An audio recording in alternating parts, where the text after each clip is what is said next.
Kita mulai. Bismillahirrahmanirrahim.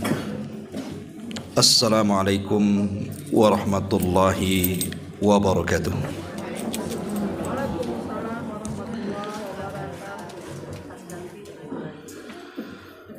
Alhamdulillah. Alhamdulillahilladzi farada alaina siyama Ramadan. Alhamdulillahilladzi bi ni'matihi tatimmu shalihat. Asyhadu an la ilaha illallah wahdahu rabbi la syarika lah. Wa asyhadu anna Muhammadan abduhu wa rasuluhu alladzi la nabiyya ba'da. Amma ba'du. Hadirin dan hadirat yang dimuliakan Allah Subhanahu wa taala, alhamdulillah di siang hari ini kembali kita bisa berkumpul di Saung Sunda Sawargi,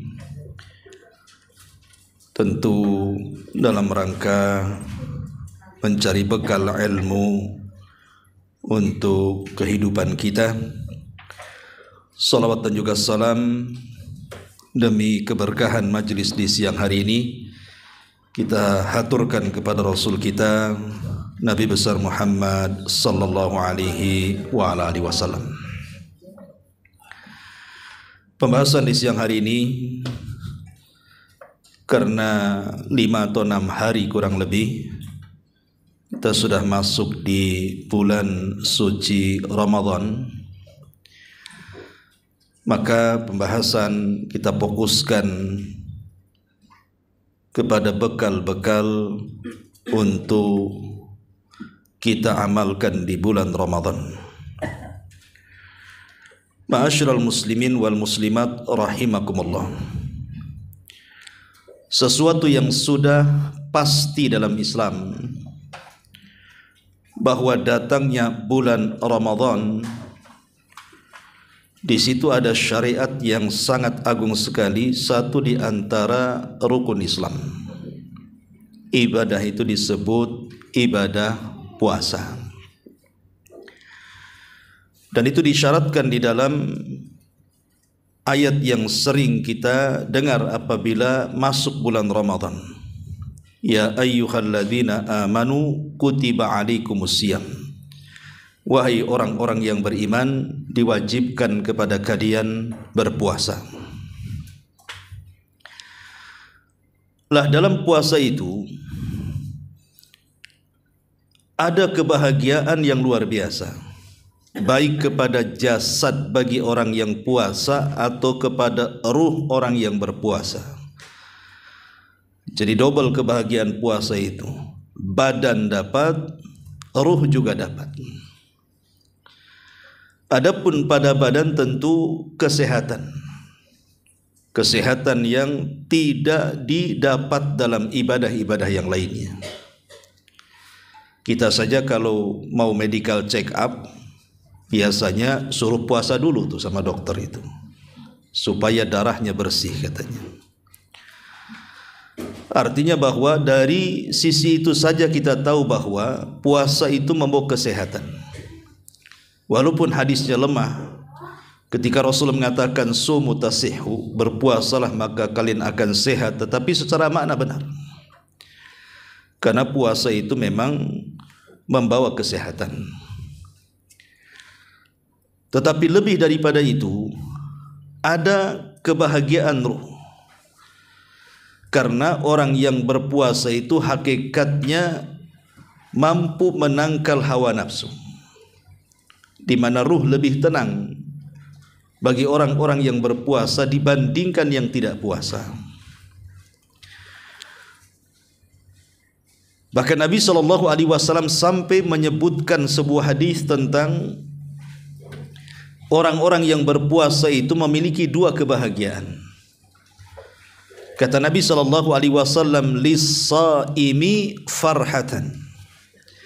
Farhatun inda fitrih wa farhatun inda liqa'i rabbi. Orang yang berpuasa itu memiliki 2 kebahagiaan. Kalimat farhan itu diambil dari fariha, yafrah. Kalau kita melihat kamus, fariha itu artinya bahagia saat seseorang itu sedang mengadakan acara pernikahan. Sebagaimana seorang pengantin itu sangat bahagia saat melangsungkan acara pernikahan, maka seperti itulah kebahagiaan orang yang puasa. Jadi bukan hanya Rasul mencopot kata gitu saja tanpa makna, karena bahagia dalam bentuk Arab itu macam-macam lafadznya. Jadi seolah-olah kalau kita artikan itu, bagi orang yang berpuasa itu memiliki sesuatu yang sangat membahagiakan dalam hidupnya. Kapan itu? Saat berbuka.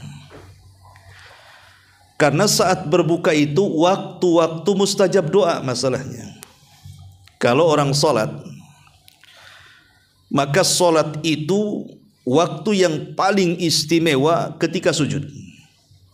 Itulah kata Rasul, aqrabu ma yakunul abdi min rabbih. Sesuatu yang paling dekat seorang hamba dengan Allah saat sholat itu adalah saat sujudnya. Disitulah mustajab doa.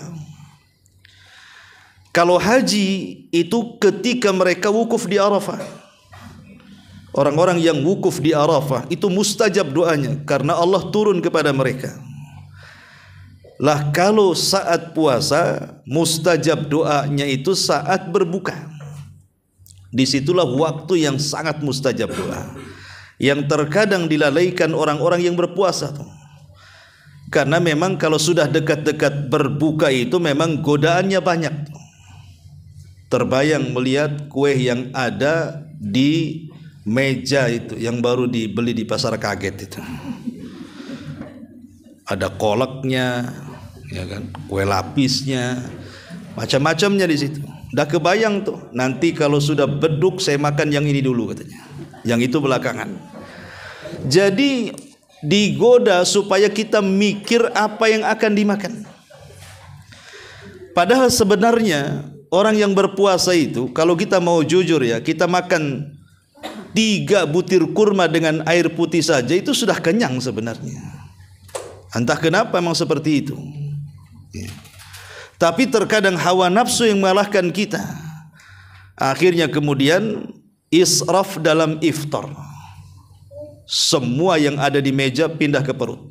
Nah, itu yang jadi masalah. Ya. Maboklah jadinya. Jangankan sholat isya, maghrib aja lewat. Udah ngantuk dia. Lah, saat berbuka itu sebenarnya itu waktu mustajab doa.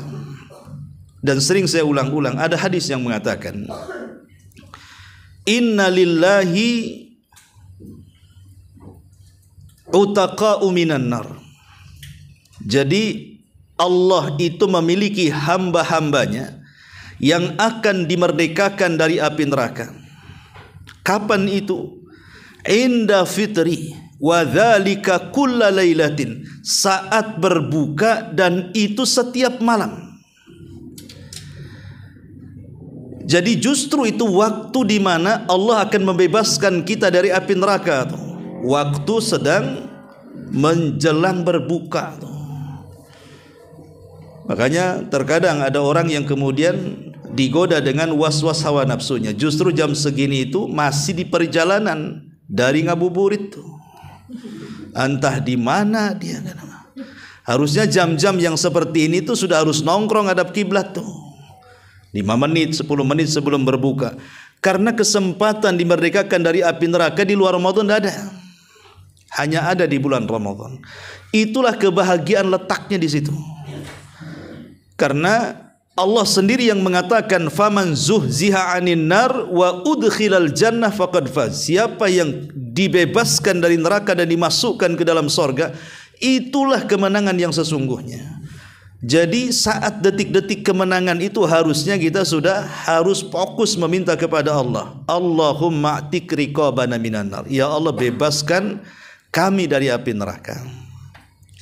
Adapun Kebahagiaan yang kedua, dan itu kebahagiaan yang luar biasa, adalah inda liqa'i rabbi, saat berjumpa dengan Rabbnya.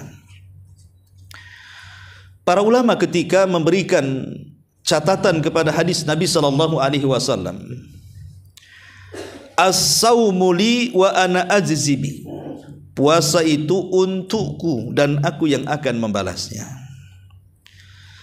Al-Hafidz Ibnu Rajab Al-Hambali, beliau menjelaskan, menukilkan beberapa perkataan ulama salaf. Dia mengatakan bahwa kalimat puasa itu untukku dan aku yang akan membalasnya, satu-satunya ibadah yang tidak bisa dirampas pahalanya hanya puasa. Kalau sholat masih bisa dirampas tuh pahalanya. Kalau zakat masih bisa diambil pahalanya. Kalau haji masih bisa diambil pahalanya. Oleh siapa? Oleh orang-orang yang kita zalimi di dunia. Boleh jadi ketika di dunia itu kita mencela orang, mencaci maki orang, menggibah orang, memukul orang, menumpahkan darah orang, mengambil hak orang, dan begitu seterusnya. Nanti pada hari kiamat kan akan terjadi barter pahala dosa tuh. Boleh jadi orang-orang yang pernah kita cela datang menghadap Allah dan mengatakan, ya Rabb, saya ingin pahala solatnya si Anu, karena si Anu sudah mencaci maki aku. Yang lain mengatakan, ya Allah, saya ingin pahala haji si Anu, karena dia sudah mengambil hak saya. Yang lain mengatakan, ya Allah, saya ingin pahala birrul walidainnya si Anu, karena dia sudah menumpahkan darah saya, dan begitu seterusnya.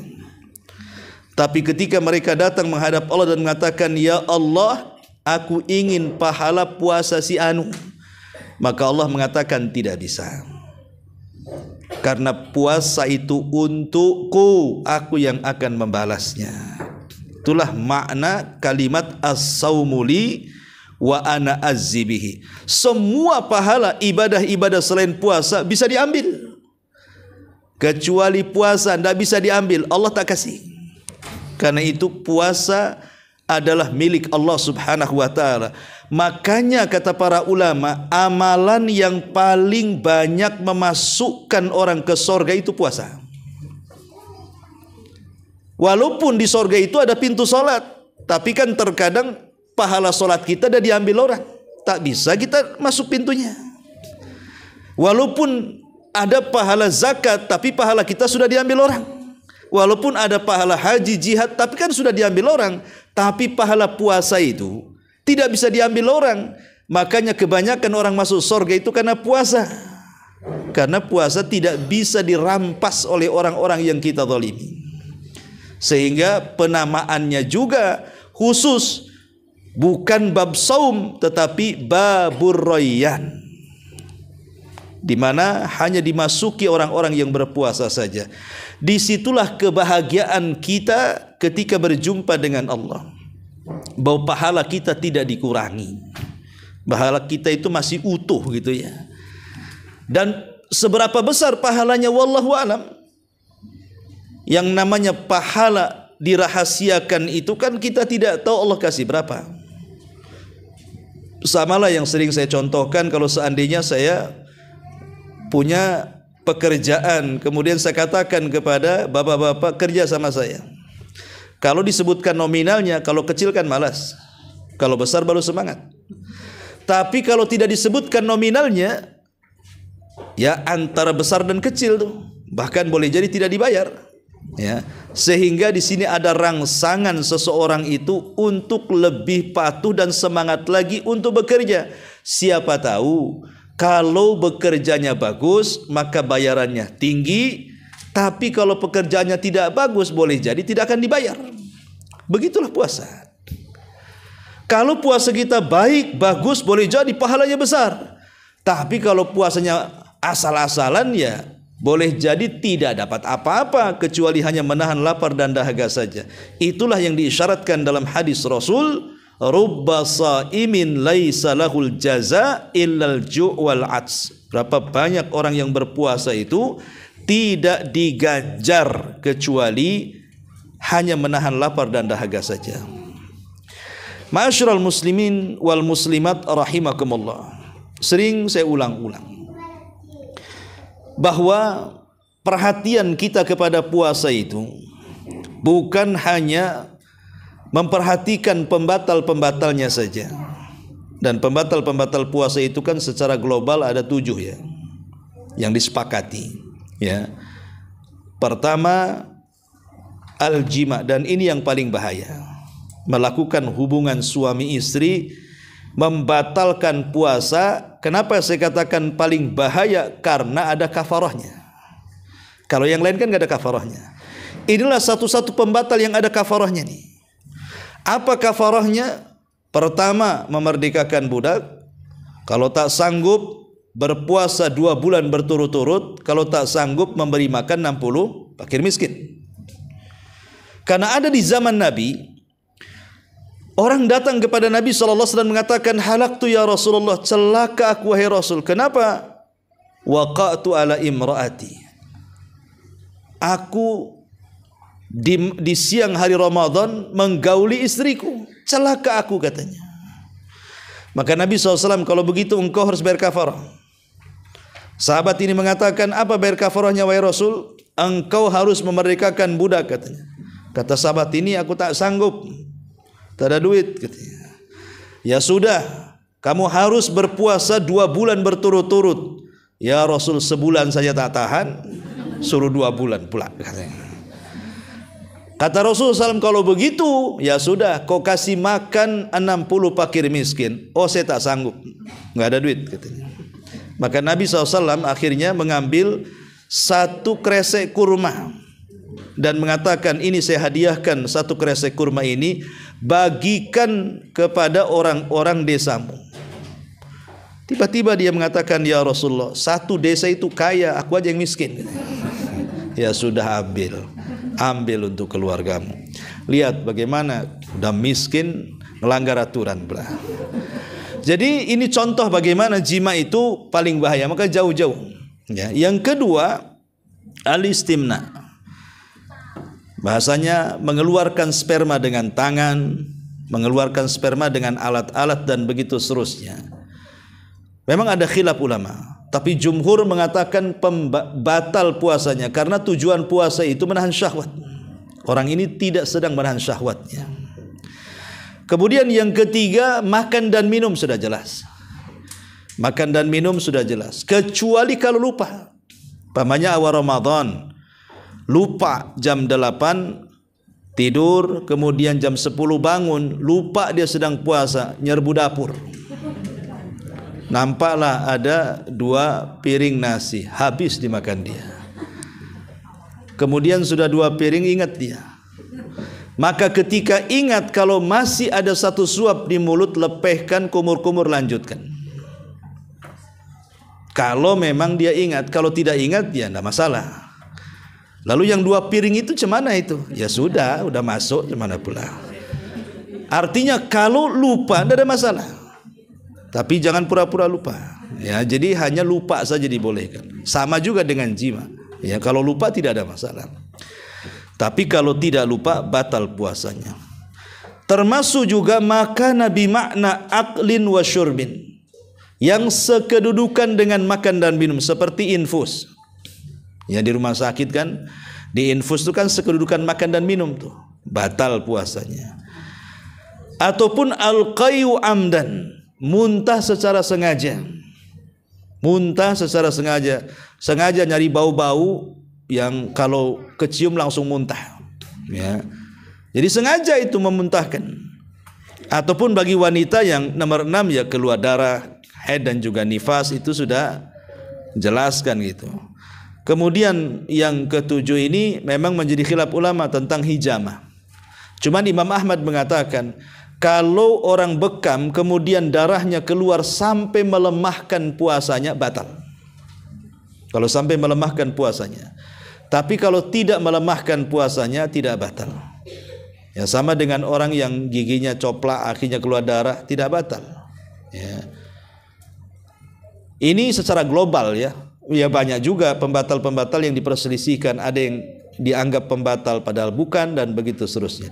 Tapi yang jelas bahwa 7 perkara ini hanya sekedar membatalkan puasa. Tidak ada kaitan dengan membatalkan pahala. Karena membatalkan pahala itu beda. Tetapi kaedahnya, orang yang membatalkan puasa secara otomatis batal pahalanya. Orang yang batal puasa secara otomatis batal pahalanya. Tapi orang yang batal pahalanya tidak mesti batal puasanya. Bisa saja puasanya sah, tapi tak berpahala. Ya, contohnya umpamanya orang yang sedang berpuasa tapi lisannya tidak berpuasa, masih saja ngerumpi, masih saja menggibah, masih saja kemudian ngomongin orang. Sah puasanya, tapi tidak berpahala. Atau sepanjang puasa itu umpamanya kan sekarang sudah modern nih, ada handphone, ya. Nonton film saja, nonton drakor berseri, ya. Dari pagi sampai panas handphonenya itu, ya. Lah ini untuk apa puasa? Sah puasanya memang, tapi nggak dapat apa-apa kan? Karena dia menonton sesuatu yang tidak ada faedahnya. Atau dia sedang puasa tidur terus karena malamnya dia begadang.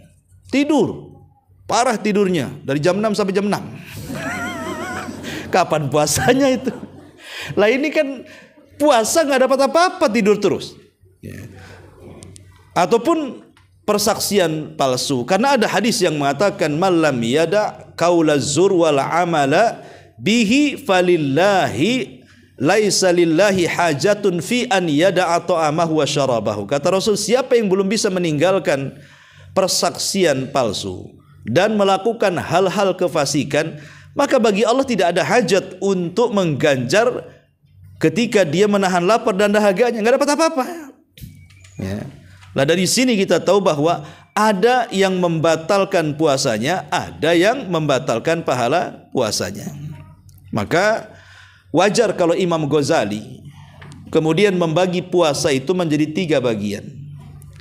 Pertama puasanya orang awam, yang kedua puasanya orang khawas, yang ketiga puasanya akhassul khawas namanya.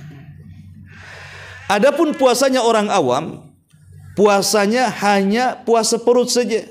Dia tahan lapar, dia tahan haus, dia tahan syahwat, sudah sampai di situ saja. Yang penting sah. Dan itu kebanyakan. Kebanyakan orang puasa itu justru terjerumus kepada puasanya orang awam itu. Puasa bang, puasalah, saya belum makan, belum minum, istri saya pun saya tinggal. Hanya sebatas itu namanya puasanya orang awam. Hanya menggugurkan kewajiban. Lah di atasnya puasa orang awam ada namanya puasa khawas. Khawas itu artinya lebih meningkat 1 tingkat. Bukan perutnya saja dia berpuasa, seluruh anggota badannya dia berpuasa juga. Matanya ikut puasa, telinganya ikut puasa, mulutnya ikut puasa, tangan kakinya ikut puasa. Nah, ini masih mendingan lah dibandingkan puasa orang awam. Tetapi tentu level tertinggi disebut akhassul khawas. Inilah tujuan daripada disyariatkannya puasa, la'allakum tattaqun. Agar kita bertakwa. Takwa itu di mana? Di hati. Sehingga puasanya bukan hanya perutnya saja, bukan hanya raganya saja, tapi sampai ke tingkat hatinya dia berpuasa. Baru kemudian kita akan sampai kepada la'allakum tattaqun, agar kalian bertakwa. Karena takwa itulah yang menggerakkan seluruh badannya untuk beriman. Ma'asyiral muslimin wal muslimat rahimakumullah. Disebutkan 3 hal yang penting bagi orang yang puasa itu. Ada 3 hal yang penting bagi orang yang berpuasa seperti yang disebutkan oleh Abu Syuja di dalam kitabnya Matan Ghayah al-Ikhtisar. Apa kata beliau di sini? Kata Abu Syuja, wa yustahabbu fi shaumi 3 asya. Wa yustahabbu fi shaumi 3 asya. Ta'jilul fitri wa ta'khirus sahuri wa tarkul hijri minal kalami. Yang harus diperhatikan orang yang berpuasa itu 3.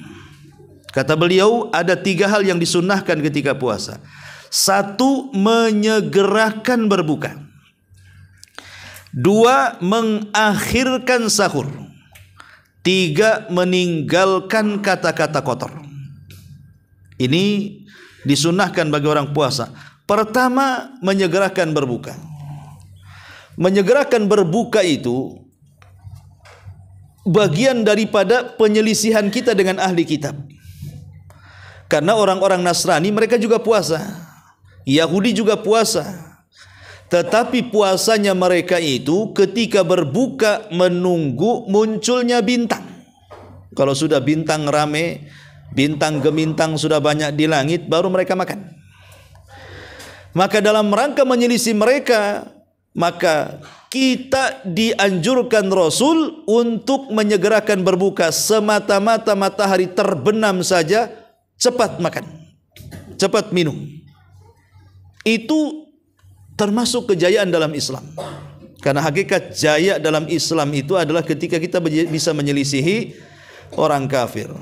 Ustadz, saya masih di jalan, masih naik motor, masih naik mobil, karena di perusahaan jam 5 baru keluar, tahu-tahu macet pula di lampu merah.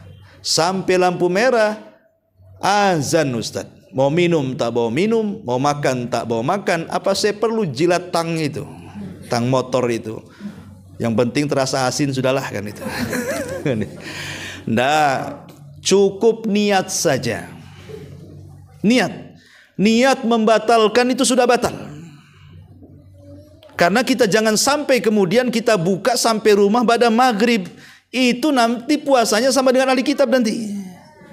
Ya, jadi kalau sudah dengar azan, niat, ya Allah saya batalkan puasa saya, itu sudah batal tuh. Karena bagaimanapun menyegerakan berbuka itu sangat dianjurkan. Dan saat menyegerakan berbuka, setelah kita berdoa tentu juga ada aturannya. Karena yang namanya bulan Ramadan itu bukan hanya sekedar ibadah itu puasa saja. Di sana nanti ada taraweh. Ya, makanya jangan melampaui kapasitas perut. Jangan sampai kemudian makanan di pasar kaget itu semua masuk perut. Karena tadi akhirnya akan membatalkan atau mungkin merusak ibadah-ibadah yang lainnya tuh. Dipastikan malas, dipastikan dia tidak mungkin maksimal ibadahnya itu. Bawaannya itu nguap dari awal tarawih sampai akhir. Setelah akhir tumbang dia, nggak sempat tadarus. Ya. Alasannya ngantuk. Padahal seandainya kita mengikuti sunnah Nabi, insya Allah tidak. Dan itu kita sudah buktikan kok. Kalau kita makan buka itu 3 butir kurma, kemudian air putih, itu sudah cukup. Itu kita kuat tahan untuk kita tarawih. Nanti kalau mau balas dendam habis tarawih, silakan makan banyak kan itu ya. Tapi jangan berlebihan juga. Ini yang pertama. Yang kedua, takhirus sahur, mengakhirkan sahur. Kata Syekh Shalih Fauzan, hafizahullahu taala. Orang kalau sahur di awal, umpamanya jam 2 dia sahur, jam 3 selesai sahur, hakikatnya dia telah menambah jam puasa. Harusnya jam puasa itu setatnya umpamanya jam 5 gitu ya ketika azan subuh. Dia pula jam 3 sudah puasa. Berarti nambah 2 jam tuh. Kalau sudah nambah jam 2 jam itu biasanya sudah di luar dari kapasitas. Allah itu kan sudah tahu nih kemampuan seorang hamba berpuasa itu dari jam sekian ke jam sekian. Allah tahu maslahatnya. Kalau kemudian kita tambah di luar daripada perintah, makanya pasti membawa darurat tuh. Boleh jadi kalau kita puasa jam 3, jam 9 sudah lapar. Karena sudah lewat jam banyak tuh. Tapi kalau seandainya kita sahurnya diakhirkan setengah jam sebelum subuh, insya Allah itu sampai siang pun belum hilang tuh sahurnya. Belum datang rasa laparnya, paling mungkin haus saja. Lah ini menunjukkan begitulah tuntunan syariat Islam, mengakhirkan sahur, dan ini bagian menyelisih ahli kitab. Termasuk yang ketiga kata beliau, wa tarkul hijri minal kalam. Jauhi kata-kata kotor, karena ini bisa menghilangkan faedah orang yang berpuasa. Ini yang pertama, ya. Yang kedua, bicara tentang tarawih. Ya, bicara tentang tarawih. Jangan sampai seorang muslim meninggalkan tarawih. Jangan sampai seorang muslim meninggalkan tarawih di bulan Ramadan. Adapun adab-adab tarawih, pertama, bertarawih itu disunnahkan berjamaah. Imam Ahmad Ibn Hanbal rahimahullahu ta'ala, beliau mengatakan, yu'jibuni an yusalliya ma'al imam. Aku suka, kata Imam Ahmad, kalau sholat tarawih itu aku sholat bersama imam, artinya berjamaah. Bahkan Imam Ishaq rahimahullahu ta'ala ketika dia bertanya kepada Imam Ahmad, qultu li imami Ahmad, aku berkata kepada Imam Ahmad, as-salatu fi al-jama'ati ahabbu ilaika am yusalli wahda fi qiyami syahri Ramadan. Ya Imam, bagaimana pendapatmu, kamu memilih sholat jamaah setelah Isya ataukah sholat sendiri nanti sepertiga malam umpamanya? Maka Imam Ahmad mengatakan, yu'jibuni an yusalliya fil jama'ati yuhyi sunnah. Aku lebih suka sholat berjamaah dibandingkan sholat sendirian, karena itu bagian daripada menghidupkan sunnah Nabi sallallahu alaihi wasallam. Maka sholat tarawih itu mau laki-laki mau perempuan, maka silahkan berjamaah, khususnya bagi laki-laki. Ya, kalau perempuan dibolehkan, tapi kalau laki-laki sangat dianjurkan. Karena ada hadis yang mengatakan, man qama ma'al imam hatta yansarifa kutiba lahu qiyama lailatin. Siapa yang sholat bersama imam di masjid, ya, sampai imam selesai kemudian kita ikut selesai, maka seolah-olah kita menghidupkan malam itu seluruhnya dengan qiyamul lail. Asal syaratnya kita sholat tarawih jamaah bersama imam, tidak boleh berpaling sampai berpaling imam. Jadi jangan kemudian karena saya 11 rakaat, imamnya 23, 11 saya pergi, imam sholat sendiri dengan jamaah yang lain. Bukan begitu. Ikut saja, walaupun keyakinan kita memilih 11, kemudian imam 23 rakaat, ikut saja sampai selesai, supaya mendapatkan keutamaan seolah-olah dia menghidupkan satu malam suntuk dengan qiyamul lail itu. Kan luar biasa. Siapa yang tahan sholat malam dari Isya sampai subuh? Nggak ada yang tahan. Tapi kita bisa mendapatkan pahala itu dengan cara apa? Sholat bersama imam, imam berpaling baru ikut berpaling. Itu sama dengan orang menghidupkan malam dari Isya sampai subuh. Ini kan yang luar biasa. Makanya dianjurkan berjamaah. Yang kedua, dianjurkan dipanjangkan bacaannya. Makanya sering saya katakan, sholat tarawih ini kan ada beberapa model. Ada cara Nabi, ada cara sahabat, ada cara kita-kita ini. Ya. Adapun cara Nabi, biasanya rakaatnya pendek, bacaannya yang lama. Nabi itu, kata Aisyah radhiyallahu anha, tidak melebihi rakaatnya dari 11. Ada yang mengatakan dalam riwayat 13, tapi yang 13 yang 2 rakaatnya itu adalah muqaddimah. Kebanyakan riwayat 11, ya. Tetapi walaupun pendek rakaatnya, Nabi itu panjang bacaannya. Karena Hudzaifah ibnul Yaman menyaksikan, atau Abdullah ibn Mas'ud juga pernah menyaksikan, bagaimana dua sahabat ini pernah sholat di belakang Nabi. Yang satu mengatakan, aku pernah sholat di belakang Nabi, rupanya Nabi membaca surah Al-Baqarah dalam rakaat pertama. Ketika selesai Al-Baqarah, kukira dia mau ruku, lanjut ke Ali-Imran. Ketika selesai Al-Imran, aku sangka dia mau ruku, karena dia sudah gemetar nggak tahan. Lanjut pula ke Al-An'am. Berapa juz itu? Ya. Saya kira kalau seandainya kita ini bermakmum kepada imam yang jangan 3 surat Al-Baqarah habiskan 1 rakaat, saya kira langsung diresen itu imam tuh. Atau kita yang meresenkan diri, nggak beres imam ini katanya. Itu sholatnya ala Nabi kan, sedikit memang rakaatnya, tetapi bacaannya panjang. Beda pula model Nabi, beda dengan model sahabat. Kalau model sahabat ini, ada sebagian sahabat yang memperbanyak rakaatnya, tapi menyederhanakan bacaannya. Seperti contoh Ubay ibn Ka'ab pernah menjadi imam di masa Umar bin Khattab dengan 21 rakaat contohnya. Walaupun dalam riwayat 11 rakaat, dalam riwayat 21 rakaat. Tetapi sahabat yang mengikuti sholatnya Ubay ibn Ka'ab itu dimulai dari ibadah Isya, selesainya mendekati fajar. Ya, itu diperbanyak rakaat, padahal suratnya itu sudah disederhanakan. Tapi sederhananya para sahabat dari Isya sampai subuh. Itu sederhananya sahabat. Ya. Kalau kita ini, 3 itu. Pertama pendek rakaatnya, yang kedua pendek bacaannya, yang ketiga cepat gerakannya. Hebat. Itu kita. Sudah 11 rakaat, ayatnya wadduha ke bawah, rukunya belum tumaknina sudah i'tidal. Ini gimana?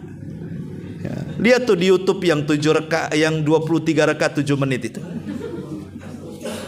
Ya kan ada tuh 7 menit 23 rakaat yang kedengaran bacaannya waladolin saja sama amin. Ya. Alhamdulillahnya nggak jelas tuh. Rukunya juga sama. Saya lihat tuh apa nggak capek. Saya kira kalau ibu-ibu ke sholat yang 7 menit 23 rakaat pulang asam urat tuh, Bu. Gimana nggak encok tuh pulang kayak orang olahraga. Ya. Orang olahraga aja nggak seperti itu. Ya. Lah ini contoh bahwa sholat tarawih itu disunahkan dipanjangkan. Sunnah dipanjangkan. Disebutkan Imam Malik dalam kitab Muwatta'nya dari Sa'ib ibn Yazid, qala, dia mengatakan, amara Umar bin Khattab radhiyallahu an Ubay ibn Ka'b wa Tamiman ad-Dari radhiyallahu anhuma an yaquma lin-nasi bi 11 rak'atan. Wa qad kana al-qari yaqra bimi'in hatta kunna na'tamidu 'ala al-'asi min tulil qiyami wa ma kunna nasrifu illa fi furu'il fajri. Kata Sa'ib ibn Yazid, dia mengatakan, Umar bin Khattab radhiyallahu an di zamannya memerintahkan 2 sahabat, Ubay ibn Ka'ab dan Tamim ad-Dari, untuk menjadi imam manusia dengan 11 rakaat. Kemudian dia berkata, sungguh pembaca Quran atau imam itu rata-rata mereka membaca setiap rakaat di atas 100 ayat. Mi'in. Ya. Sehingga kami, kata para sahabat, ini sahabat ya, na'tamidu alal asi, sampai kami saking tidak kuatnya sampai ada yang memegangi tongkat. Saking lamanya dipegang tongkat itu. Ya. Min tulil qiyam, karena lamanya berdiri. Apa kata mereka? Wa ma kunna nansarifu illa fi furu'il fajri. Kami tidak berpaling dari solat ini kecuali mendekati fajar. Dari Isya sampai mendekati fajar sebaiknya. Jadi disunahkan tarawih itu dipanjangkan. Ya. Tapi kan kenyataan di masyarakat kan tidak. Bahkan imam makmumnya sepakat kadang-kadang. Rakaat keduanya kulhu aja. Udah sepakat itu. Nanti kalau enggak ditinggalkan makmumnya. Ya. Nah ini kan hal-hal yang seperti ini tidak disunahkan. Disunahkan tuh panjang bacaannya. Ya. Bahkan disebutkan oleh Abdullah ibn Bakar, dia mengatakan, yaku sami'tu abi, kata Abdullah ibn Bakar, dia mengatakan, aku mendengar bapakku Yakul berkata, kunna nansarifu fi Ramadan minal qiyam, kami loh berpaling dari solat malam itu, fanasta'jilu al-khidmah bit-ta'ami makhafatan futas sahur, lekas-lekas pulang untuk membantu menyediakan makan sahur, karena takut kalau seandainya tidak bisa sahur. Dalam riwayat makhafatal fajri, takut datangnya waktu fajar. Nah, itulah para sahabat yang mencontohkan kepada kita tentang panjang bacaannya. Dan disunnahkan juga sholat tarawih itu langsung setelah Isya. Langsung setelah Isya itu disunnahkan. Lah kenapa disebut tarawih? Apa bedanya dengan qiyamul lail? Kalau qiyam di sana kan ada tahajud, ada istilahnya. Qiyamul lail, ada istilah tahajud, ada istilah tarawih. Apa bedanya? Ya. Kalau qiyamul lail itu umum, tidak mesti sholat. Baca Quran di malam hari disebut qiyamul lail. Berwudu di malam hari disebut qiyamul lail. Berzikir di malam hari disebut qiyamul lail. Itu umum tuh qiyamul lail. Ya. Kemudian kalau tahajud itu biasanya sholat yang dilakukan setelah tidur. Itu disebut tahajud. Ya. Kalau tarawih itu ma'ruf, salat qiyam lail yang dikerjakan selepas isya. Disebut tarawih karena setiap 2 rakaat atau 4 rakaat ada istirahatnya. Makanya disebut tarawih. Tarawih itu artinya istirahat. Jadi 2 rakaat salam, ya duduk dulu, nyantai dulu, baca Quran dulu. Nanti atau habis 4 rakaat duduk dulu, nyantai dulu. Nah, makanya kita lihat kalau di Mekah itu kan, kalau pas Ramadan biasanya habis isya tarawih. Nanti jam 9 biasanya imamnya pulang dulu, ya kan? Nanti jam 12 datang lagi, nah, kan istirahat tuh, dikasih waktu istirahat. Ya. Makanya kalau yang etikaf di sana, kalau ingin keluar malam-malam di atas jam 9 sebelum jam 12, ya, karena di situ ada istirahatnya. Lah karena memang tarawih itu istirahat. Ini ada orang sholat tarawih nggak ada istirahatnya tuh, terus saja dibabat habis 11 rakaat tuh. Harusnya kan ada istirahat dulu. Namanya sholat tarawih. Ya. Jadi yang harus dipahami tentang sholat tarawih.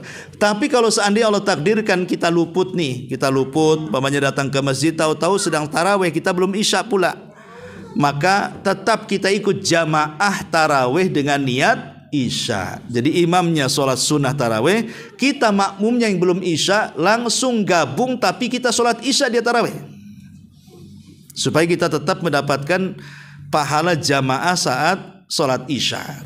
Nah ini jadi penting juga orang itu memperhatikan adab-adab tarawih ini. Kemudian yang ketiga, qiraatul Quran, membaca Al-Quran. Karena Ramadan itu kan karena identik dengan bulan Quran, secara otomatis maka ibadah membaca Quran itu menjadi prioritas.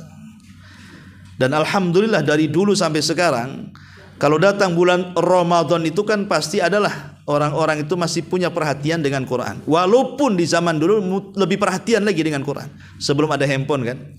Tapi setelah ada handphone, kurang orang itu dengan Quran. Tetapi alhamdulillah biidznillah, bimannihi wa karamih, masih adalah di masjid-masjid itu ada orang yang membaca Quran. Tapi kita yang sudah hijrah mengenal sunnah, tentu harus dipahami bahwa Ramadan ini bulan Quran, maka kesempatan kita untuk membaca Al-Quran sebanyak-banyaknya. Disebutkan dari kisah-kisah ulama salaf, ya, bagaimana perhatian mereka terhadap Quran itu. Contoh umpamanya, dijelaskan Al-Imam Asy-Syafi'i rahimahullahu ta'ala disebut dengan Imamud Dunya wa Nasirus Sunnah, yang menjelaskan Rabi' ibn Sulaiman rahimahullahu ta'ala, dia mengatakan, kana Syafi'iyu yakhtimul Qur'ana fi syahri Ramadan 60 khatmatan yaqra'uha fi ghairi salati. Sebutkan dalam kitab Syiar Alamin Nubala Al-Imam Az-Zahabi dari Rabi' ibn Sulaiman, muridnya Imam Syafi'i, dia mengatakan adalah Imam Syafi'i, dia menghatamkan Al-Quran di bulan Ramadan 60 kali hatam di luar daripada salat. Di luar daripada salat beliau menghatamkan 60 kali, berarti 1 kali di siang hari, 1 kali di malam hari. Itu Imam Syafi'i. Kalau ibu 1 ayat di siang hari, 1 ayat di malam hari, 60 ayat jadinya, ya. Ini menunjukkan bagaimana ulama salaf dulu itu luar biasa. Contoh yang lain, ya, Al-Hafidh Ibnu Asyakir, Hafidh Ibnu Asyakir, seorang alim ulama hadis, dia mengatakan, dikatakan kepada beliau, yakhtimu kulla jum'atin wa yakhtimu fi Ramadan kulla yaumin wa kana katsir an-nawafil wal adhkar. Hafidh Ibnu Asyakir ini dijelaskan, kalau di luar Ramadan tiap Jumat dihatamkan, setiap Jumat 1 kali dihatamkan. Tapi kalau sudah masuk Ramadan, maka dia setiap hari siang dan malam itu 1 kali. Berarti 30 kali hatam dalam sebulan, ya. Kemudian Imam Bukhari, wa kana al-Imamul Bukhari yakhtimu fi Ramadan fi an-nahari kulla yaumin khatmah wa yaqumu ba'da tarawih kulla 3 layalin bi khatmah. Imam Bukhari itu kalau di siang hari dia hatamkan 1 kali, kalau di malam hari setelah tarawih setiap 3 malam 1 kali. Setiap 3 malam 1 kali. Tapi kalau siang 1 kali khatam. Itu Imam Bukhari. Ya. Kemudian juga Al-Aswad rahimahullahu taala disebutkan dalam kitab Hilyah Al-Auliya, yakhtimul Qur'ana fi Ramadan fi kulli lailataini wa kana yakhtimu fi ghairi Ramadan fi kulli 6 layali. Beliau Al-Aswad rahimahullahu taala menghatamkan Quran di bulan Ramadan itu setiap 2 malam sekali. Kalau di luar Ramadan setiap 6 hari sekali. Itu Imam Al-Aswad. Ya. Termasuk Sufyan Ats-Tsauri rahimahullahu taala, idza dakhala Ramadan taraka jami'al ibadat illa al-qiraah. Semua ibadah-ibadah sunnah ditinggalkan dia kecuali baca Quran. Itu Sufyan Ats-Tsauri. Bahkan Imam Malik rahimahullah juga dikatakan taraka darsa. Semua darasnya ditinggalkan. Wa yatawajjah ila al-qiraah, dan dia mengarah kepada ibadah qiraah, dan dia memegang mushaf walaupun dia hafal Quran. Bahkan Imam Zuhri, idza dakhala Ramadan, apabila masuk Ramadan, dia mengatakan innama huwa qiraatul Quran wa it'amut ta'am. 2 ibadah penting kata Zuhri. Pertama baca Quran, yang kedua ngasih makan orang. Dari uraian-uraian ulama salaf ini, kita tahu bahwa sebagian besar ulama salaf itu sangat memperhatikan Quran. Sangat memperhatikan Quran. Sehingga sebagian para ulama mengatakan kelompok manusia itu terbagi menjadi 2. Kelompok manusia itu terbagi menjadi 2. Kelompok yang pertama, kelompok yang memang orang alim. Orang alim artinya memang dia bukan hanya sekedar hafal Quran, tapi dia juga alim dalam agama. Maka kelompok ini sebaiknya bukan hanya membaca Quran, menghatamkan, targetnya menghatamkan Quran saja, tapi juga dianjurkan untuk tadabbur dengan ayat-ayatnya, karena dia punya pengetahuan masalahnya. Kemudian kelompok yang kedua orang awam. Lah orang awam yang bukan para thalabatul ilmi, bukan para ulama, maka orang awam ini terbagi menjadi 3. Ya. Ada yang lancar bacanya, ada yang tertatih-tatih bacanya, ada yang tak bunyi karena tak bisa baca. Ya. Ini orang awam. Ya. Kalau dia lancar, maka targetkan supaya khatam dalam 30 hari bulan Ramadan. Jadi yang diprioritaskan orang awam itu kuantitas bukan kualitas. Baca saja, yang penting cepat khatam. Ya tentu dengan tartil. Kalau Allah anugerahkan lidahnya mudah membaca Quran, maka targetnya khatamkan. Yang kedua, kalau tertatih-tatih baru selesai Iqra dia, masih susah nyambung-nyambungkan ayat aja bingung, ya. Baca saja, tidak perlu cerita khatam sekian-sekian. Jangankan khatam sekian, 1 surat aja sebulan. Namanya orang baru tertatih-tatih. Tetapi ingat bahwa orang seperti ini tetap dapat 2 pahala. Walladzi yatata'ta fil qiraati lahu ajran, kata Rasul. Orang yang tertatih-tatih karena baru belajar Quran tetap dapat 2 pahala. Pahala kesungguhan membaca dan pahala bacaan Quran itu sendiri. Tetap baca. Ya. Adapun yang tidak bisa baca, tidak bisa bunyi karena mungkin baru masuk Islam, dia mu'alaf. Ya, ketika ditanya, sudah berapa hari kamu masuk Islam? 20 tahun Ustaz. Itu bukan mu'alaf. Memang dia malas dia belajar. Ya. Jadi mu'alaf itu ya baru beberapa hari kan tidak bisa baca Quran. Maka kalau dia tidak bisa baca Quran, cukup dengarkan saja. Dengarkan, mendengarkan dapat pahala. Karena Rasul pun meminta kepada Abdullah bin Mas'ud untuk dibacakan Quran dan Rasul mendengar. Dia mengatakan, ya Umma Abdin, kunyah daripada Abdullah bin Mas'ud, Iqra alayyal Quran, bacakan Quran untukku. Kata Abdullah bin Mas'ud, ya Rasulullah, mana mungkin aku akan membaca Quran sementara Quran turun kepadamu. Kata Rasul, sudah baca saja. Akhirnya dia pun membaca surah An-Nisa sampai kepada ayat fa kaifa idza ji'na min kulli ummatin bisyahid wa ji'na bika ala haula'i syahida. Kata Rasul, hasbuka ya Ibnu Mas'ud. Cukup. Kata Abdullah Mas'ud, aku melihat kedua belah mata Rasul melelehkan kedua air mata. Tapi dari situ bahwa kalau yang tidak bisa baca Quran, dengarkan. Ya ini, tapi juga tentu jangan diporsir. Ibu bapak yang dimuliakan Allah Azza wa Jalla. Walaupun baca Quran itu penting dan sangat dianjurkan di bulan Ramadan, tapi jangan sampai mengganggu ibadah puasanya. Dihantam baca, akhirnya haus. Kan masalah. Ya, baca haus. Nanti kalau haus Bu, itu matanya itu kayak fata morgana jadinya. Nengok meja itu kayak ada air. Kan repot jadinya ya. Walaupun itu memang dianjurkan, makanya kenapa kata para ulama seperti yang dikutip oleh Imam Sufyan ibn Uyainah rahimahullah taala mengatakan afdalul qiraati fi lailati Ramadan. Seafdal-afdalnya baca Quran di bulan Ramadan itu di malam harinya. Karena kalau malam hari kan gak ganggu puasa. Kalau malam hari gak ganggu puasa, bisa sepuasnya kita ini membaca Quran. Tapi kalau seandainya di siang hari Ramadan kan bisa nanti membatalkan puasa malahnya. Jadi walaupun penting baca Quran di bulan Ramadan, tetapi jangan mengganggu ibadah yang lainnya. Artinya ya kata Rasul, khairul a'mal adwamuha wa in qalla. Sebaik-baik amal itu yang sederhana tapi terus-terusan. Udah capek udah berhenti ya. Entah beramal yang lain dulu, nanti duduk lagi baca Quran, begitu. Jangan dihantam semuanya ya. Ini diantara juga tilawatil Quran, itu sangat dianjurkan karena memang namanya bulan Quran ya harus dimakmurkan dengan Al-Quran. Tapi tetap tidak meninggalkan adab-adabnya. Ya sebaiknya baca Quran itu ya habis wudu gitu ya. Hadapkan ke kiblat, cari tempat-tempat yang layak supaya nyaman. Ya, baca Quran sampingnya got bau ya nggak bisa. Cari tempat yang nyaman, yang enak supaya kalau sudah baca Quran konsentrasi.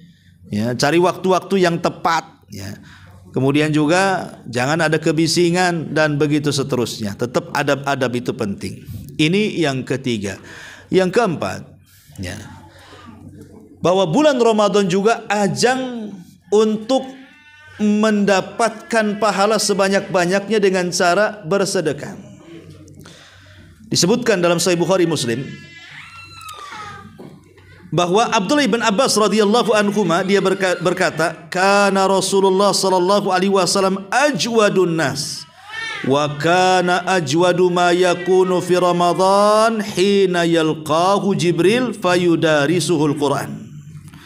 Kata Ibnu Abbas, Rasul itu adalah manusia yang paling dermawan, lebih-lebih kedermawanannya kalau dia berada di depan Jibril saat menemuinya, saat tadarus Al-Quran bersamanya.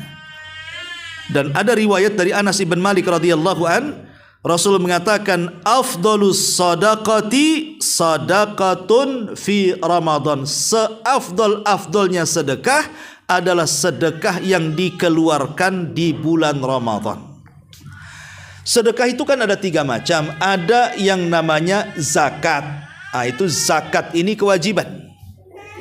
Kalau sudah cukup haulnya, kalau sudah cukup nisabnya, keluarkan. Tapi kalau mau mengeluarkan di bulan Ramadan lebih afdal. Yang kedua ada zakat itu berupa sedekah. Dia bukan kewajiban, tapi kerelaan. Sewaktu-waktu boleh kita keluarkan. Dan itu namanya infak dan sedekah. Kemudian yang ketiga ada namanya sedekah non materi. Dia tidak pakai uang. Ya, itulah namanya sedekah dengan senyum. Kata Rasul, tabassumuka fi akhika sadaqah. Tabassumuka fi akhika sadaqah. Lemparan senyummu kepada saudaramu itu sedekah. Jadi kalau ibu bapak tidak punya uang ingin sedekah, cukup senyum. Tapi letakkan senyum pada tempatnya. Jangan ke tiang listrik senyum, ke pagar rumah senyum, pohon pisang senyum. Itu orang gila. Berarti kalau itu yang jadi masalah, yang paling banyak pahalanya orang gila. Senyum kan itu. Jadi tetap senyum pun pada tempatnya. Ya, ataupun mamanya punya pengetahuan diajarkan, itu juga sedekah. Ya. kemudian juga punya tenaga disumbangkan, itu juga sedekah. Itu non materi artinya. Ya. Tasbih, tahlil, takbir, mengajak manusia kepada kebaikan, semua dinilai sedekah. Lah 3 sedekah ini sangat dianjurkan di bulan Ramadan. Tetapi kata para ulama, kalau sedekahnya berkenaan dengan materi, maka tingkatan sedekah itu ada 3 di bulan Ramadan. Seafdol-afdolnya memberi makan iftar orang yang puasa. Itu paling tinggi tingkatannya. Seafdol-afdolnya sedekah materi di bulan Ramadan adalah memberi makan orang yang berpuasa. Karena ada hadis yang mengatakan man fattara shaim kana lahu ajru shaim. Siapa yang memberi makan orang yang berpuasa, pahalanya sama dengan mengambil pahala orang yang berpuasa tanpa mengurangi pahala dia sedikit pun. Makanya ini penting ya, dari sekarang ya nabung gitu untuk nanti Ramadan. Kalau ada orang yang ingin menyalurkan sedekah iftar, sumbang. Itu seafdol-afdolnya sedekah di bulan Ramadan. Alhamdulillah, hampir semua masjid dan musola, pesantren dan yayasan kan mereka sudah mengadakan itu buka bersama. Nah, itulah sedekah yang paling afdol. Kita salurkan ke mereka. Ya. Yang kedua, baru kemudian memberi makan orang sahur. Kalau di awal-awal mungkin bisalah kita juga datang ke orang-orang yang susah gitu ya. Kita titip uang ini untuk sahur. Tapi biasanya kalau 10 akhir Ramadan kan banyak orang itikaf tuh. Hampir di masjid-masjid ada orang itikaf. Datang aja ke pengurus masjidnya, Pak, nanti sahur orang itikaf di masjid ini aku yang tanggung. Ya. Tapi yang bagus ngasihnya, nanti gak kemakan pula. Ya. Jangan ngasih tiap hari kasih uduk aja kan. Ya sekali-kali rendang, sate yang enak. Pasti orang berburu ke masjid itu tuh. Enak di masjid itu sahurnya katanya. Sate siapa? Itu Ibu Anu tuh yang ngasih. Nah ini yang kedua. Baru yang ketiga, ya sedekah yang terbaik baru sedekah kepada secara umum. Secara umum pun yang lebih baik adalah memberi pakaian kepada anak-anak yatim. Biar mereka senang, bahagia ketika lebaran kan itu kan. Pakaiannya bagus, anak-anak yatim itu kasih mereka pakaian. Supaya pakaian yang mereka pakai dengan pakaian yang anak kita pakai sama. Baru setelah itu kepada anak-anak ya, setelah anak-anak yatim, baru kepada orang-orang miskin. Ya. Baru setelah itu mungkin ke pembangunan masjid, ke pembangunan pesantren, ke pembangunan macam-macam. Tapi yang terpenting di bulan Ramadan itu ngasih makan orang puasa, ngasih makan orang sahur, baru nyenengkan anak-anak yatim dan fakir miskin. Itu sedekah yang paling afdol di bulan Ramadan. Ya. Karena sering saya ceritakan, saya belum pernah melihat ada orang sebaik orang-orang Arab. Dia kalau ngasih iftar itu luar biasa memang. Karena saya sudah beberapa tahun itu dijamu di Son'a sama orang Yaman, orang Arab itu luar biasa. Jadi kalau habis sholat maghrib, mereka ngajak ke rumah mereka tuh. Itu sekali ngasih hidangan itu bisa sampai ya 7 sampai 10 macam itu. Tapi pintarnya orang Arab itu tidak kayak kita langsung dihidangkan prasmanan, tidak. Tapi satu-satu dikeluarkan. Satu kita makan, sikit, nanti makan lagi sikit, makan lagi, nanti ya mungkin ke-7, ke-8, dan terakhir itulah puncak yang paling enak yang dikasihkan ke kita.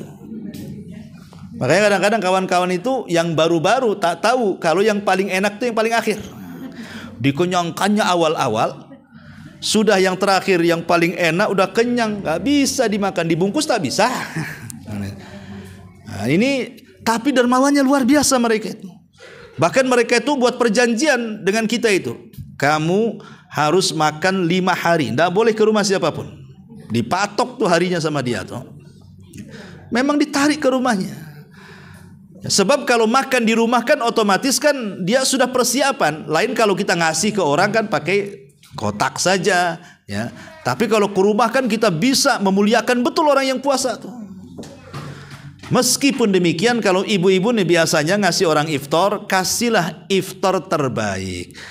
Seperti yang disunahkan, pamannya kalau ada kurma rutob ya kasih rutob gitu ya. Kalau tidak ada rutob ya kurma biasa. Kalau tidak ada kurma ya minimalnya minuman manis Ya, minuman manis itu kalau bisa pun yang paling enak gitu. Jangan teh obeng aja hari-hari. Carilah makanan itu yang agak pelangi itu warnanya itu. Taib. Ini juga diantara amalan juga sunnah-sunnah tentang masalah sedekah ini banyak manfaatnya. Jelas sekali banyak manfaatnya. Ya.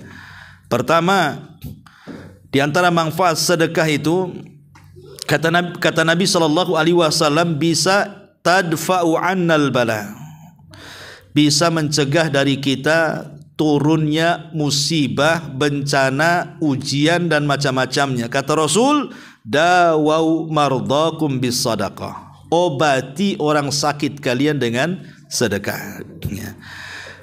Yang kedua, atharu tayyib fi qabuli da'awat, memiliki pengaruh yang baik ketika kita berdoa. Jadi doa kita makin mustajab. Dengan sedekah kita itu mempengaruhi doa kita. Sebagaimana disebutkan oleh Imam Ibnul Qayyim rahimahullahu ta'ala. Karena ada hadis yang mengatakan sana'iul ma'ruf taqi masari isu, bahwa sedekah yang baik itu bisa mencegah hal-hal yang buruk kepada dia. Kemudian yang ketiga, ziyadatun fir rizki, bisa menambah rizki. Sedekah itu bisa menambah rizki. Mana qasamin mali sadaqah, harta yang disedekahkan tidak mungkin kurang.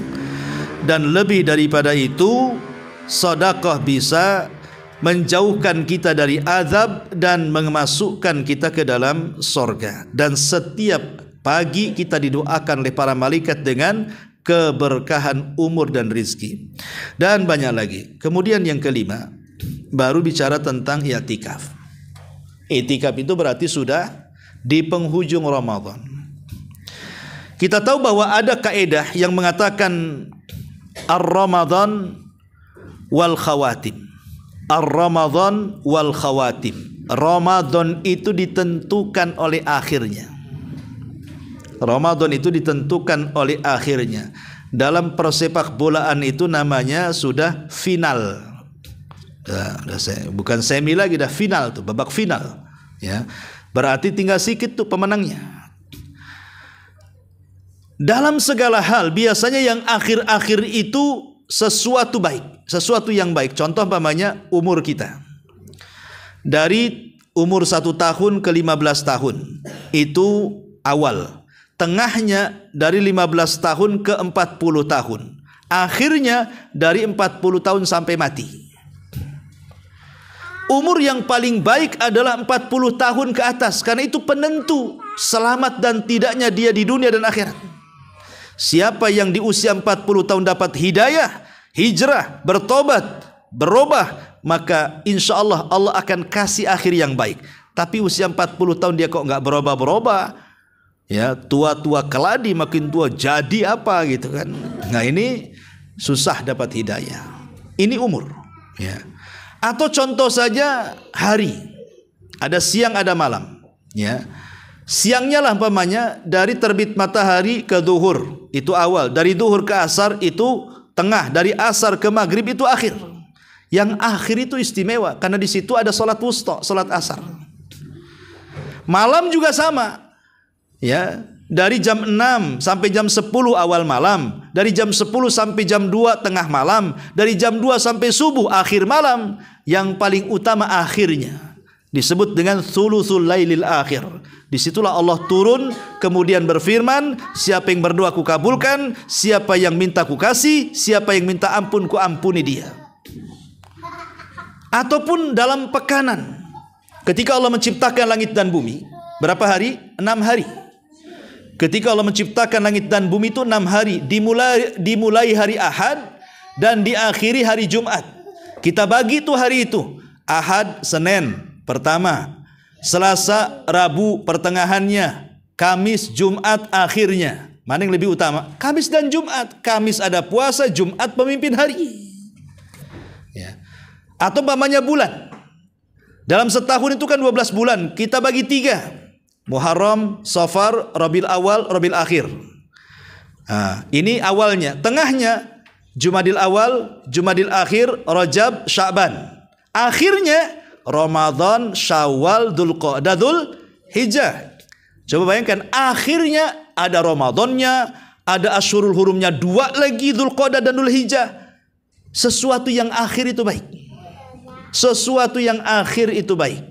Maka Ramadan juga ada awal Ramadan 1 sampai 10, ada tengah Ramadan 10 sampai 20, ada akhir Ramadan 20 sampai 30. Akhir itu yang paling baik. Makanya Nabi SAW yang paling semangat itu di akhirnya. Dari sini saya nasihatkan, jangan diporsir semangat di awal, lumpuh di akhir. Kan kebanyakan begitu, semangat di awal. Subhanallah, kadang-kadang di awal Ramadan yang hamil 8 bulan 10 hari datang, yang bawa anak datang, semua datang. Bagus tidak? Bagus sekali. Dari awal sampai 10 itu luar biasa semangatnya kaum muslimin itu. Itu kalau ada masjid lantai 10 penuh tuh lantai-lantai itu. Kalau awal, ya. Kalau akhir roboh tuh itunya lantainya, ya. Itu kalau awal luar biasa tuh. Memang begitu ya, fenomena apa saya tidak tahu ya. Padahal Nabi SAW itu yang paling semangat akhirnya. Apa kata Aisyah radhiyallahu anha? Kana Nabiyyu sallallahu alaihi wasallam idza dakhala al-ashra shadda mi'zara wa aiqadha ahlah. Rasul kalau masuk 10 akhir Ramadan dikencangkan betul tuh sarungnya. Tanda semangat. Dia bangunkan betul keluarganya untuk ibadah. Ya. Kenapa? Karena tahu disitulah letak keberhasilan di bulan Ramadan. Akhir, bukan awal. Ya. Kadang-kadang dibalik sama kita, awal dulu semangat, yang ngaji semangat, yang sholat semangat, yang sedekah semangat, nanti pertengahannya mulai kendor kan? Yang ngaji sayup-sayup, biasa sampai jam 12 kok jam 9 udah berhenti. Ya. Suaranya makin hilang, makin hilang, makin hilang. Mana yang semangat itu? Sandal pun mulai berjajar makin depan, ya. Karena sudah, ya, yang sholat pun makin ada kemajuan, maju ke depan. Kan gitu ya. Makin maju, tak berapa saf aja di dalam itu. Yang sedekah pun mulai yang enak-enak di awal, tengah-tengah, aduh mulai goreng pisang, goreng bakwan, mulai goreng-goreng minyak-minyak semua itu. Udah berkurang. Lah ini kan kalau sedekahnya berkurang, macam mana nanti akhirnya? Karena biasanya umumnya di masyarakat kita ini mereka sebenarnya sudah tahu akhir Ramadan itu paling bagus adalah Lailatul Qadarnya kan. Entah kenapa justru malah meninggalkan masjid karena mungkin boleh jadi sibuk mau pulang kampung, saya nggak tahu kan itu. Sibuk takut nanti di jalan macet gitu. Maka pulang 10 terakhir Ramadan itu. Ataupun sibuk dia mikir gorden, oh dari dulu batik aja katanya. Nah, ini pusing akhirnya ngecat rumah, ngitung toples kan katanya. ini toples ini apa ini isinya ya. Lah hal-hal yang seperti ini tuh kalau bisa kita yang sudah ngaji itu dan nanti saja. Makanya kalau nyiapin toples itu sekarang, jadi supaya nggak kepikiran. Nyiapin rumah ya sekarang, nyiapin gorden sekarang, renovasinya sekarang. Jadi Ramadan itu nggak kepikiran tuh ya. Ini i'tikaf itu menunjukkan bahwa kita ini betul-betul hendak mencari kebaikan Ramadan dengan mengambil akhirnya Ramadan wal khawatim. Kenapa demikian? I'tikaf itu penting. Satu, ya, supaya membantu manusia untuk lebih ibadahnya khusyuk lagi. Karena di masjid itu biasanya itu godaan hati kurang. Makanya Abu Hurairah radhiyallahu anhu mengatakan, kami kalau puasa Ramadan, kata Abu Hurairah, najlisu fil masjid nutahhir qulubana. Kata Abu Hurairah, kami kalau sedang puasa, kami suka duduk di masjid. Untuk apa? Membersihkan hati-hati kami. Ya, karena di masjid itu jarang maksiat. Ya. Kalau sudah keluar masjid kan macam-macam yang didengar, macam-macam yang dilihat, ya, macam-macam yang dipikirkan, macam-macam yang diucapkan, sehingga hati ini susah untuk bersih. Itu faedah i'tikaf tuh. Makin khusyuk ibadah kita. Yang kedua, faedah i'tikaf itu membantu manusia untuk memperbanyak, bukan hanya melaksanakan yang wajib, yang sunnah saja biasanya rajin tuh. Kentut sedikit keluar masjid, ambil wudhu, masuk tahiyatul masjid. Pokoknya banyak ibadah sunnah itu mudah dilakukan. Lebih daripada itu, dia mampu untuk meraih Lailatul Qadar. Kalau ingin dapat Lailatul Qadar 10 hari itu, kalaupun tidak malam dan siang, minimal malamnya lah i'tikaf 10 hari itu. Dipastikan orang yang i'tikaf itu mendapatkan Lailatul Qadar asal hindari dua perkara saja. Kalau sedang i'tikaf, satu, menghabiskan waktu dengan sesuatu yang tidak ada manfaat. I'tikaf iya, main handphone jalan terus. Nah, itu untuk apa? Nonton di masjid kan nggak ada faedahnya, bisa berdosa lagi. Yang kedua, pindah rumah, pindah kamar, gitu bahasanya ya. Jadi bawa bantal, bawa kasur ke masjid, mau ngapain di sana? Mau tidur? Ya. Jadi bukan pindah rumah. Ya. Jadi hanya memang ingin ibadah fokus. Jauhi dua perkara. Jangan habiskan waktu dengan sesuatu yang tidak ada manfaatnya. Jangan habiskan tidur waktu itikaf. Ya. Karena nanti nggak dapat apa-apa di situ. Karena itikaf ini faedahnya penting. Mendapatkan Lailatul Qadar luar biasa. Pasti dapat itu. Cuman saya kasih konsep saja.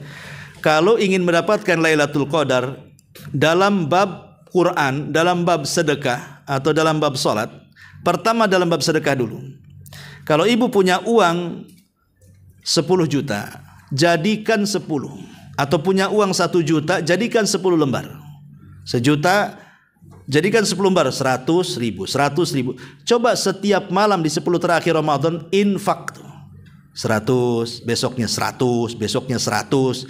Tidak mungkin 10 hari yang 100 ribu yang kita infakkan itu tidak bertepatan dengan Lailatul Qadar. Mustahil, pasti bertepatan dengan Lailatul Qadar yang 100 itu. Ya, jadi 100 ribu pecahkan jadi 10, jadi 10 ribuan. Ya, jadi 10 ribu satu hari ini, besok 10 ribu lagi, 10 ribu lagi, 10. Atau yang 10 ribu pecahkan jadi ribuan. Jangan pula 1000 dipecahkan jadi 10. Gimana? Makin kecil saja. Minimalnya, coba kalau seandainya 10 ribu lah dari 100 itu pecahan jadi 10. Itu kalau diinfakkan setiap malam kok bertepatan dengan Lailatul Qadar. Bayangkan seolah-olah 83 tahun kita infak 10 ribu tiap hari itu. Makanya itu. Itu konsepnya. Ini dalam bab sedekah. Dalam bab baca Quran juga sama. Mungkinlah kita ini malas tidak itikaf, ya, atau ibu mungkin lagi halangan tidak mungkin tinggal di masjid, ya. Minimal lah nanti 10 akhir Ramadan itu bacalah satu surat setiap malamnya. Ambillah surat pilihan seperti Kulhu umpamanya. Jangan, Kulhu ini luar biasa kata Rasul, orang yang membacanya sepertiga Al-Quran kan? Kata Rasul, kenapa kalian lemah, kata Rasul di hadapan para sahabat. Kata sahabat, apa yang membuat kami lemah? Lemahkah kalian, kata Rasul, untuk membaca setiap malam sepertiga Quran? Rasul, kami tidak sanggup kalau setiap malam sepertiga Quran. Kata Rasul, bukan itu maksudnya. Baca kulhu sama dengan sepertiga Quran. Kalau 2 kulhu, 2/3 Quran. Kalau 3 kulhu, selesailah Quran tuh. Kan gitu. Maka kalau setiap malam kita baca 3 kul, setiap malam nih tanggal 20 baca kul, besoknya baca kul, besoknya baca kul sampai 10 hari, tidak mungkin yang 3 kul itu tidak bertepatan dengan Lailatul Qadar itu. Pasti bertepatan. Jadi seolah-olah kita baca 3 kul itu 83 tahun dengan mendapatkan kesempurnaan pahala hatam Quran tuh. Itu dalam bab Quran umpamanya. Atau umpamanya dalam bab salat. Ya. Dalam bab salat umpamanya ibu salat sunnah wudu umpamanya, ya. Pokoknya setiap malam ambil wudu salat sampai 10 hari.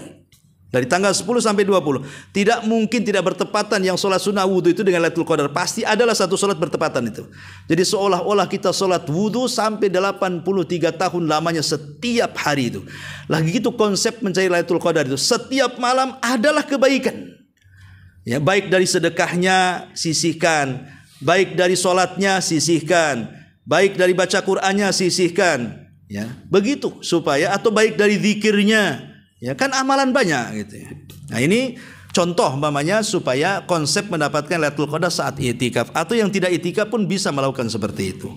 Wallahu a'lam bishawab. Ini, dan yang terpenting tentunya adalah menghidupkan malam 10 terakhir Ramadan, dan jangan lupa berdoa, Allahumma innaka afuwun tuhibbul afwa fa'fu anna. Ini yang paling penting juga di antara adab-adab Ramadan. Wallahu a'lam bishawab. Sampai di sini saja karena sudah lama juga. Taib, sebelum saya tutup, kalau ada yang bertanya, kita buat tanya jawab.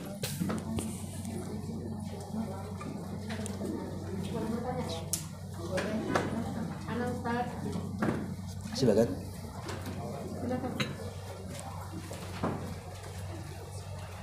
Assalamualaikum Ustaz. Waalaikumsalam. Ana ingin bertanya tentang masalah sholat tarawih. Nah, sholat tarawih bagi wanita, yaitu kan di rumah.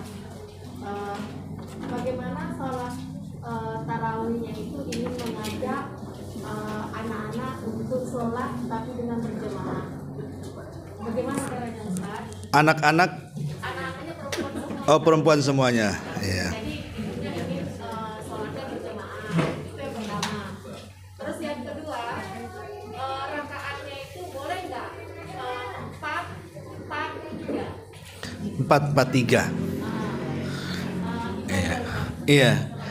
Waalaikumsalam. Tidak ada masalah kalau perempuan itu sholat di rumah lebih baik daripada sholat ke masjid. Tetapi kalaupun ingin sholat ke masjid karena ada hal-hal yang mendorong dia lebih khusyuk, imamnya bagus, bisa tartil, ada kajiannya di situ, ya tentu lebih baik di masjid karena mengambil kemuliaan waktu. Ya, kalau di rumah ibu tidak khusyuk, ya, apalagi hafalannya ina atau ina saja, nah, ya ke masjid lah. Ya kan imamnya jelas tuh kan bacaannya tartil. Tapi kalau ibu kan sholat tarawih bisa juga jamaah dengan keluarga yang sama-sama perempuan. Ibu kalau dilamakan boleh memegang mushaf khusus sholat malam. Tapi kalau sholat wajib tidak boleh. Kalau sholat wajib tidak boleh memegang al-mushaf ataupun menaruh mushaf di depannya. Karena ada perintah dalam sholat wajib itu faqra'u ma tayassara minal Qur'an. Baca yang mudah dari Quran. Itu dalam konteks sholat wajib. Tapi kalau sholat sunnah boleh. Ya memegang mushaf boleh. Supaya pengen lama gitu kan. Ya, tapi kalau ada hal-hal yang menjadikan di masjid lebih khusus dibandingkan di rumah, ya ke masjid saja, apalagi masjidnya depan rumah. Ya, tapi kalau jawabannya boleh nggak sholat tarawih? Boleh, sholat sendiri pun boleh, tapi kan afdoliyahnya berjamaah. Ya. Kemudian yang kedua soal jumlah. Ya, soal jumlah rakaat yang 11 kan, bagaimana kok dibuat 4-4-3? Tujuannya apa 4-4-3 itu? Bu, apa? Menyingkat tarawih biar cepat selesai. Ya, karena biasanya kan ada tujuan tuh di 4-4-3 itu biar cepat kelar, cepat tidur, cepat apa kan gitu ya. Ya. Karena kan ada orang yang tarawih mengejar rakaat, ada orang tarawih mengejar pahala. Kalau mengejar rakaat ya cari yang paling cepat. Kalau mengejar pahala ya cari yang paling tartil. Secara umum 4-4-3 tidak ada masalah. Ada hadisnya. Rasul mengatakan, ketika Aisyah menceritakan tentang sholat malamnya Rasulullah, kata Rasul itu 4 rakaat, jangan kau tanya berdirinya, rukunya, sujudnya, di mana rukunya lebih panjang dibandingkan di mana rukunya kurang lebih dengan berdirinya, sujudnya kurang lebih daripada rukunya. Apakah yang dimaksud arba di sini maksud 2 rakaat salam ataupun 4 rakaat salam? Ya ada yang memahami 4 rakaat salam boleh, 2 rakaat salam boleh. Intinya sebaiknya yang paling afdol adalah berdasarkan keumuman hadis salatul laili masna masna. Salat malam itu 2 rakaat, 2 rakaat, 2 rakaat, 2 rakaat. Tanpa ada batasan. Cuman kalau bulan Ramadan angka yang dipilih Nabi 11 rakaat. Angka yang dipilih Nabi bukan perintah, tidak. Karena 11 rakaat ini kan Aisyah bercerita, Rasul kalau sholat malam tidak lebih daripada 11 rakaat. Yang menceritakan orang, bukan Rasul yang mengatakan sholatlah malam 11 rakaat. Tidak ada. Jadi orang Aisyah ini menceritakan bahwa angka yang dipilih Nabi 11 atau 13. 13 pun mengatakan itu muqaddimah gitu ya. Ada yang mengatakan ba'diyah isya wallahu alam. Tapi yang jelas itu angka yang dipilih Nabi. Tapi di masa Umar justru Umar memerintahkan Ubay dan Tamim 11 rakaat. Bahkan ada juga yang 16 rakaat dan begitu seterusnya, banyak tentang masalah rakaatnya, masalah khilafiyah. Tetapi sholatlah ya kalau ingin sesuai dengan Nabi ya pilih angka 11. Tapi soal kemudian 2 rakaat, 2 rakaat, 2 rakaat, kemudian 3 rakaat atau 2 rakaat salam, maka itu yang paling baik. Sholat malam itu dibuat 2 rakaat salam, dibuat 2 rakaat salam. Itu yang paling baik. Ya. Tapi bukan berarti tidak boleh 4-4-3 boleh. Tapi kan kita cari yang afdol. Ya, kalau kaifiyah itu kan masalah fikih ini al-amru fihi wasi, perkaranya luas. Nggak bisa juga kita menyalahkan yang 21, yang 11 dan begitu seterusnya. Karena ada orang yang mungkin kurang ilmunya, ketika dia berpemahaman 23 rakaat, sholat pula di 11 rakaat, pulang disempurnakan. Ya. Atau yang 11 rakaat, sholat di belakang yang 23 rakaat, akhirnya dia keluar dari imam. Saya sudah 11 mau balik katanya. Ya.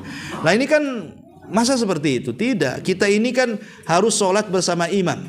Anda yang 11 rakaat, sholat dengan 23 rakaat, selesaikan.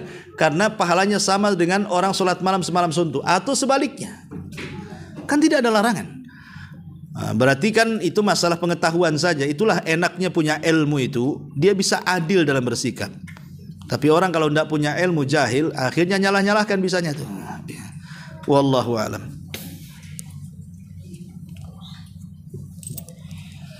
Taib, sampai di sini kita tutup dengan doa kafaratul majlis. Subhanaka bihamdika asyhadu an la ilaha illa anta astaghfiruka wa atubu ilaik. Allahu taala alam. Assalamualaikum warahmatullahi wabarakatuh.